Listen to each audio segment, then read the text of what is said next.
भी किए और बड़ी बहादुरी दिखाई कि उन्होंने कम से कम ऑब्जेक्शन तो की, नहीं तो सब कुछ खामोशी के साथ जो है पाकिस्तान के अंदर जो राजवाड़ा बना के पाकिस्तान में खेल जारी है वो खेला जा रहा है।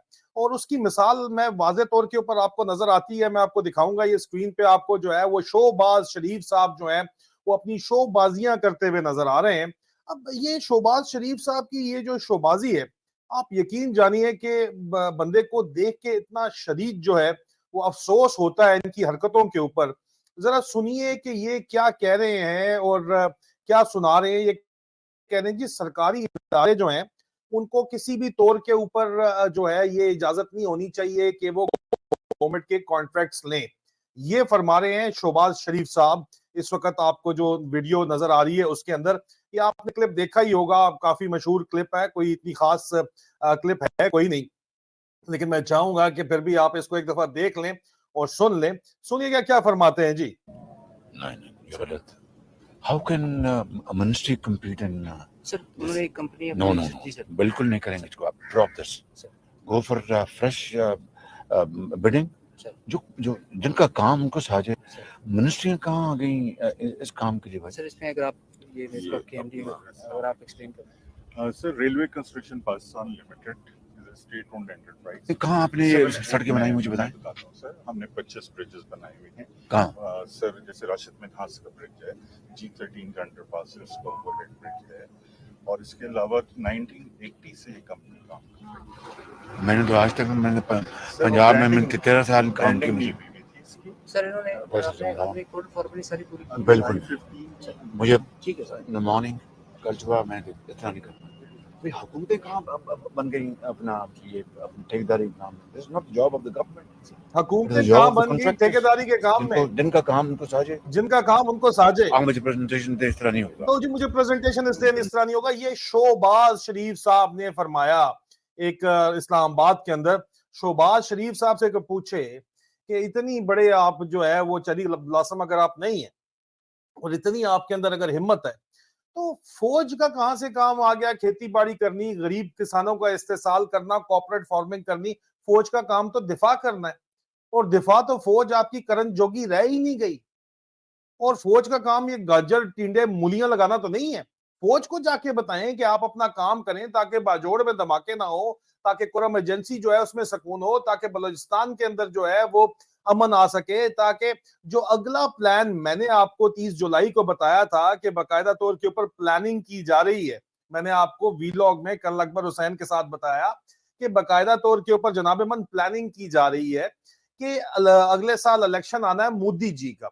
अजित डोवाल साहब लोगों ने कहा जी पहुंचे में यूएई, ठीक है, मुत्तहदा अरब अमारात, वहां पे बातचीत ये वो कर रहे हैं कि जी हम सर्जिकल स्ट्राइक करेंगे तो जवाब में आपने कोई काम करना नहीं है, क्योंकि नवाज शरीफ भी उनका अपना बंदा है, आपको पता है। खुद राजनाथ सिंह कह चुका है और राजनाथ सिंह ने कहा कि जनाब हम पहले भी आ सकते थे, अब भी आएंगे, आइंदा भी आना है, अपने बंदे मरवा देते हैं और इस तरह के ड्रामे करते हैं। आपको पता है इलेक्शन से पहले ये बड़े लेवल के ऊपर बीजेपी का यही तरीका वारदात ये रहा है, और ये मैं नहीं, ये हिंदुस्तान वाले कहते हैं। और अब कहा यह जा रहा है कि अजित डोवाल ने अमरातियों को दरमियान में डाला कि हम कुछ अरसे के लिए ड्रामा करने आएंगे, सर्जिकल स्ट्राइक करेंगे, सर्जिकल स्ट्राइक के नाम पे पूरे हिंदुस्तान को लगाएंगे फुद्दू और वापस इलेक्शन के अंदर आ जाएंगे। आप लोगों ने जवाब नहीं देना, बस अंदाजा आप करें। और इसके ऊपर बातचीत चल रही है, और ये बात जब मैंने की थी उसके ऊपर जो है ज्यादा लोगों ने इसके ऊपर बातचीत जो है नहीं नहीं ये किस तरह हो सकता है, लोगों ने कहा हो ही नहीं सकता आदिल भाई, ये कैसे हो सकता है। कुछ शहजादे हमारे अपने यंग ऑफिसर्स भी, वो बेचारे भी समझ रहे थे कि सर ये तो नहीं है ना, ये तो बहुत ज्यादा होगी सर, ये पॉसिबल नहीं है। मैंने ट्वीट भी की थी और मैंने बड़ा डिटेल वीलॉग किया था। ट्वीट में मैंने आपको कहा 2019 में हिंदुस्तानी सर्जिकल स्ट्राइक की पाकिस्तान को पेशगी इतला ना होना मैगा इंटेलिजेंस फेलियर था, जिसका सहरा जो है वो उस वक्त के डीजीआईएसआई को जाता है।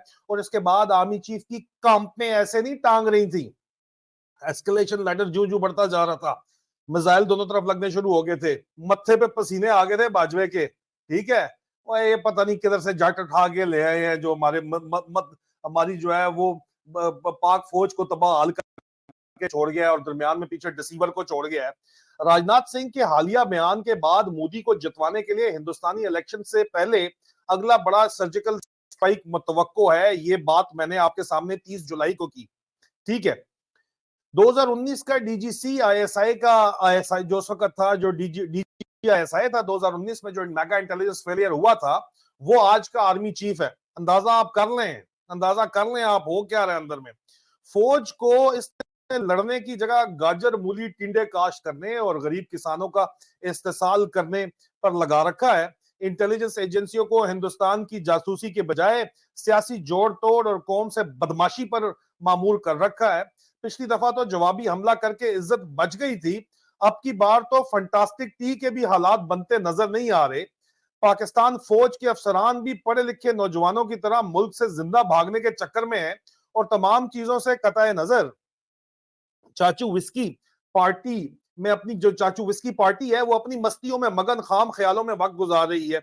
मजीद तफसीलात मैंने इसके ऊपर जो है अजीजान मन वो डिस्कस की कर्नल अकबर हुसैन के साथ। ये जो वीलॉग आपको नजर आ रहा है, ये तो खैर आज का वीलॉग है, ये भी देखिएगा, लेकिन कर्नल अकबर हुसैन के साथ मैंने इसकी मजीद तफसीलात जो है वो डिटेल में डिस्कस की कि इंडिया जो है वो सर्जिकल स्ट्राइक जो अगली करेगा उसमें पाकिस्तान जवाब देने जोगा भी नहीं होगा, क्योंकि पहले तो जवाब पता नहीं इमरान खान साहब थे तो जवाब दे गए थे, अभी तो इमरान खान साहब को भी साइड पे करके नियो मार्शल लॉ जो लगा है पाकिस्तान के अंदर उसको चलाना ये चाहते हैं। उसमें वाजे तौर के ऊपर बैनुल-अक़वामी सपोर्ट इनको बहरहाल चंद सर्कल से मिली हुई है। बैनुल-अक़वामी ममालिक के सहाफी आके पाकिस्तान में इस्लामाबाद में तस्वीरें खचवा के जो यहाँ पे दिखा रहे हैं, भिजवा रहे हैं, जाहिर बात है वो इनको इस नियो मार्शल लॉ को सपोर्ट कर रहे हैं। उनको क्या लगे कि पाकिस्तान में जमहूरियत है या नहीं है, जब तक उनकी कंपनियों को ठेके मिल रहे हैं, जब तक पाकिस्तान से वो नचोड़ रहे हैं जूस, उस वक्त तक क्या उनको जरूरत पड़ी है कि वो किसी भी तौर के ऊपर जो है वो कोई भी बात करें। लेकिन बहरहाल आदिल राजा ने बात की, बड़े लोगों को इतराज हो गया। अब बात की है जनाब फॉर्मर जो इंडियन एडमिनिस्ट्रेशन जो है, farmer administrator Indian health Kashmir के, इंडिया के रूलिंग बीजेपी पार्टी के बारे में वो कहते हैं कि ये जो है साजिश कर रहे हैं पाकिस्तान के साबका वजीर आजम नवाज शरीफ, जिनके ऊपर इनका खर्चा लगा हुआ है, और फौज के साथ मिलके कि ये Pakistan administrator Kashmir take over करें, इलेक्शन से पहले ये ड्रामाबाजी करें। मैं नहीं कहता, आप सुन लें ताकि आपको यकीन आ जाए। ये हमारे दोस्त अली मुस्तफा ने जो चीज शेयर की है, इसको भी आप ये सुन लें। वही जो बयान आ रहे हैं राजनाथ सिंह तो बहुत सुरते आदमी, वो ऐसी बात बोल ही नहीं सकते जब तक उनकी जानकारी ना हो। तो नई जानकारी रही होगी कि ये एलओसी क्रॉस करेंगे और इनकी सेटिंग है पाकिस्तान के साथ, ताकि पाकिस्तान एक्ट ना करे। पाकिस्तान एक्ट करेगा तो चाइना को भी एक्ट करना होगा, उसकी रोड है उस एरिया से, तो वो सब सेट करके तब करेंगे। या फिर ये केवल मीडिया कंजम्पशन के लिए किया जाए? नहीं, बिल्कुल ये कोई ना कोई काम जरूर होगा, चाहे राम मंदिर पे हमला हो, चाहे किसी बीजेपी नेता की हत्या हो, चाहे एलओसी पार करना हो, कोई ना कोई खेल चुनाव से पहले ये करेंगे। ये बड़ी बात बोल रहे हैं जी, इनकी बनावट है। आप देखिए इनका पूरा करियर थ्रू आउट ये अपने लोगों को मरवाते रहे, ये इस तरह के काम करते रहे। ऐसे कोई आपको जानकारियां कोई लोग देते हैं कि ऐसे अटैक हो सकते हैं? गवर्नर सत्यपाल मलिक साहब, वही जो बयान आ रहे हैं राजनाथ सिंह तो बहुत सुरते आदमी, वो ऐसी बात।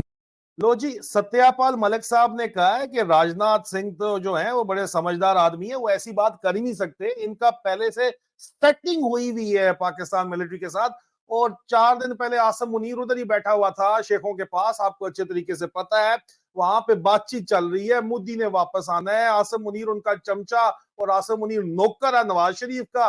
नवाज शरीफ वजीर आजम वापस आना चाहता है, इमरान खान को नाअहल करा के लेवल प्लेइंग फील्ड बना के जो वापस ये आना चाहता है। तो सबसे बड़ा सवाल है कि क्या पाकिस्तानी कौम जो है वो ये अभी लफाफे जो जिस तरह के बयानात दे रहे हैं, ग्रैंड लफाफे, जाने माने लफाफे, इनके बयानात की वजह से और इस तरह के ड्रामों की वजह से एक दफा फिर क्या पाकिस्तानी कौम जो है वो बेवकूफ बन जाएगी?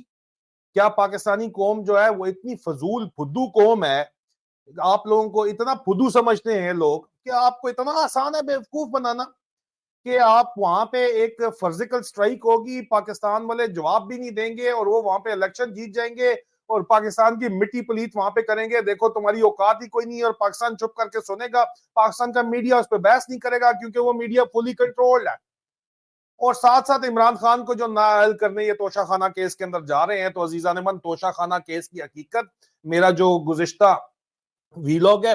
कर्नल अकबर हुसैन ने ये चेयरमैन नैब नहीं बनाया हुआ है ना, चेयरमैन नैब खुद तोशाखाना से मुस्तफीद है। ये बातें करते हैं बड़ी बड़ी, ये सारे फौजी जो हैं, आर्मी चीफ के तोशाखाने का रिकॉर्ड निकाल के दिखा दो। ये जो डबल स्टैंडर्ड तुम लोग चला रहे हो, ये क्या पाकिस्तान जो है, ये पाकिस्तान को मजीद तोड़ने की तरफ लेके जा रहे हैं। ये मेरी जाती राय के मुताबिक मुझे ये नजर आता है। और अगर पाकिस्तान के अंदर इस वक्त कुव्वतें जो काम कर रही हैं, जो कि पाकिस्तान को बचा के रखना चाहती हैं, तो वो यकीनी तौर के ऊपर उनको अब हरकत में आना पड़ेगा। जो वो कह रहे हैं कि 10 साल बाद हरकत में आएंगे, तो उनको अब हरकत में आना पड़ेगा और पाकिस्तानी कौम को भी जागना पड़ेगा। आपके ड्राइंग रूम में बैठे बैठे सारा काम जो है ये नहीं चल सकता। अजीजा ने मन, प्लीज ट्राई टू अंडरस्टैंड। नहीं तो इसी तरह अगर आपने गुजारा करना है तो जिंदा भाग का ही नारा लगाना है। तो कितने भागे, 20 लाख सिर्फ भागे हैं 25 करोड़ में से, कितने भाग सकते हैं भाई? डंकियों के ऊपर बेचारे यूनान के समुद्रों में मारे जाते हैं और फिर गाने लगा रहे होते हैं कि जी हम प्रदेश के अंदर बैठे हुए हैं। तो प्रदेश में ही बेचारों ने बैठना है, जाके इलीगल इमिग्रेंट्स के तौर पर बैठ के काम करते हैं, लोएस्ट से भी लोएस्ट वेजेस के ऊपर। इससे तो अच्छा पाकिस्तान में मेहनत मजदूरी कर लें, लेकिन पाकिस्तान में काम करने के लिए है ही नहीं। हाँ, टिकटॉक अकाउंट फेक बना लें तो 4 पैसे मिल जाएंगे। आजकल इनका ये काम ही ये प्रोपेगेंडे का चल रहा है। लेकिन इस डिसीवर को या इसके पूरे टब्बर को, ये जो असल गद्दार है इस मुल्क के, इनको ये चीज नजर नहीं आती। इनसे सवाल पूछना आपका काम है, इनसे सवाल पूछें। ये ड्रामा आखिर कब तक चलेगा? एक जज जिसको जो है कहा यह जा रहा है मुबैना तौर के ऊपर कि 5 अगस्त को जो टिकट उसके वीजे लग चुके हैं बाहर जाने के, जो इमरान खान की खुल के मुखालफत करता है, उससे इमरान खान के बारे में फैसला अभी आया नहीं है। लेकिन बड़े बड़े लफाफों से इमरान खान बैठा हुआ लिख रहा है। भाई मुझे पता है डीजी एसपीआर के सामने दफ्तर में बैठा, मैं गवाही देता हूं कि इमरान खान फौज के लिए काम करता है, एमआई के लिए काम करता है, आईएसआई का सेक्टर कमांडर कराची का जो कहता है वो लिखता है। इस तरह के जितने भी लफाफे हैं आसपास सारे, मैंने अपनी कानों से सुना है भाई, मैंने अपनी कानों से सुना है, आंखों से देखा है। मैं नाम देखता हूँ, डीजी एसपीआर के साथ मैं सामने बैठा हुआ था। डीजी जो है इंफॉर्मेशन ऑपरेशन ने कहा कि सर इमरान खान को फोन करें ना, उसको बताएं कि राजा ये बात कर रहा है, मेरी बात वो कर रहे थे। मैं कहा अच्छा है सिस्टम ये है, तुमने बताया तो यार ये तो जूतियां पटकता था, हमसे लेते। इस तरह के सारे यार, ये मैं जाती बयान दे रहा हूं, मैं अब गवाह विटनेस स्टेटमेंट दे रहा हूं उन लोगों के बारे में। ये मेरी जाती राय नहीं है, मैं गवाह हूं इस बात का, मेरे सामने ये सारी बातें हुई हैं, ठीक है। और उसके बाद अगर मेरी आप हिस्ट्री उठा के देख लें, क्या मेरे तल्लुकात इन सब लोगों से नहीं है जिनका मैं नाम ले रहा हूं? क्या मैं मेन स्ट्रीम मीडिया के अंदर नहीं लिख रहा था? खैर वो किसी और दिन जरूर बात करेंगे। लेकिन ये लफाफे इनसे बुलवा के ये पहले से फैसला बता रहे हैं कि इमरान खान तो कुछ भी नहीं होता, नायल हो जाएगा, पहले भी होता रहा है, ठंडा करने की कोशिश कर रहे हैं आपको। वो खैर होता रहता है, पहले भी चलता रहता है। बैनुल-अक़वामी सतह पे कहा जा रहा है सब अच्छा बोलो, बताया जा रहा है दाएं बाएं ऊपर नीचे से सब अच्छा बोलो, कुछ नहीं होता, सब अच्छा बोलो। सब अच्छा नहीं है सर, सब अच्छा नहीं है। Try to understand this. आप जलती पे तेल फेंक रहे हैं। आप जाके बाजोड़ में, कुरम में, खैबर में, मोमंद में, आप जाके औरंगजई में, आप जाके कहीं पे बातें, कोहाट लाची के एरिया में, लतंबर में, आप जाके एक दफा सुनो तो सही कि लोग क्या बातें कर रहे हैं। आप बलुचिस्तान में, जोब में, पंजगूर में आप जाके बातें तो सुनो कि क्या लोग बातें कर रहे हैं। आप क्यों पाकिस्तान तोड़ना चाहते हो? आप क्यों ग्रेटर पंजाब के चक्कर में पाकिस्तान तोड़ना चाह रहे हो? क्या मिल जाएगा आपको इससे? ये काम होने वाला नहीं है, ये तोड़ पहुंचने वाला नहीं है, क्योंकि ये सिर्फ और सिर्फ पाकिस्तान तोड़ने और पाकिस्तान से गद्दारी का प्लान है जो इस वक्त बनाया जा रहा है। और ये जो ट्रांसनेशनल रिप्रेशन के जरिए आप मेरे जैसे लोगों की आवाज को दबाने की कोशिश कर रहे हैं, ये दबने वाली इंशाअल्लाह नहीं है। अल्लाह हक है, अल्लाह सच है और सदा बादशाही सुने रब की है। बहुत जल्द इंशाअल्लाह आपसे दोबारा मुलाकात होगी। फी अमान अल्लाह।